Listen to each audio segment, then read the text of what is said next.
पाहुणं ही जी काही बोलणं आहे आईचं आणि मुलाचं शब्द कसे यायला लागले आता शब्द आता व्यवस्थित यायला लागले. क्लिअर यायला लागले क्लिअर यायला लागले. मम्मी वगैरे कसं म्हणतोय आता पप्पा पण बोलते. आता त्याची जी बोललेलं आहे त्यांनी बोललेलं कळायला लागलं आपल्याला. हा पहिले त्याचं बोलणं कळत होतं का आपल्याला? नाही. पहिलं काय ती काय बोलते ते तुम्ही कसं ओळखायचा?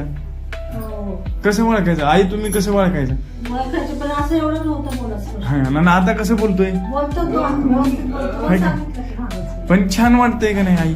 तुम्हाला ज्यावेळेस आपला पोरगा छान बोलतोय किंवा त्यांनी बोललेलं आपल्याला कळतंय मग अशा वेळी कसं वाटतं पाहुणं? बरं बरं बरं वाटतंय. आहे का नाही? इतर जी मुलं आहेत ज्यांची मुलं अशी बोलत नाहीत किंवा बोललेलं कळत नाही त्यांच्या आईला काय सांगचाल आता? आई वडिलांना तुमच्या ह्या अनुभवातनं काय सांगता?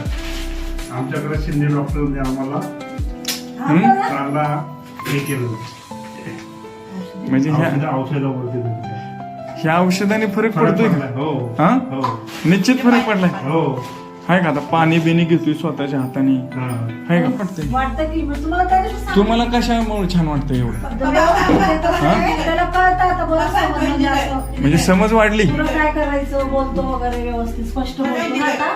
स्पष्ट बोलायला लागलं. कपडे वगैरे आले ना बाथरूम मध्ये बकेट मध्ये टाकणार म्हणजे पुढली वस्तू कुठं ठेवायची हे त्याला बऱ्यापैकी कळतात. म्हणजे समज वाढली. हा पण असं जर हट्टीपणाच वाढलाय जर असं नाही का हट्टीपणा वाढला का समज वाढली? समज वाढली. तो हट्टीपणा कशामुळे करायला लागला? समज वाढलाय. समज वाढली. पण ते आणि छान वाटतंय का नाही? पण हो पोराने हट्ट केलेलं छान वाटतंय का वाईट वाटतंय?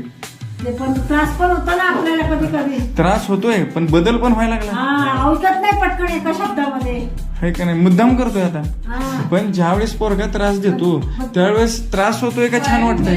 ते तुम्हाला माहितीये मला माहितीये पण एकदम छानच वाटतंय की त्रास पण होतोय पण चांगलं पण वाटतंय. तो जी सुधारणा होती त्याच्यामध्ये काय? आपल्याला थोडासा त्रास होतो पण त्याचं चांगलं होतंय त्याच्यामध्ये आनंदाचं. त्यामुळे मान्य आहे.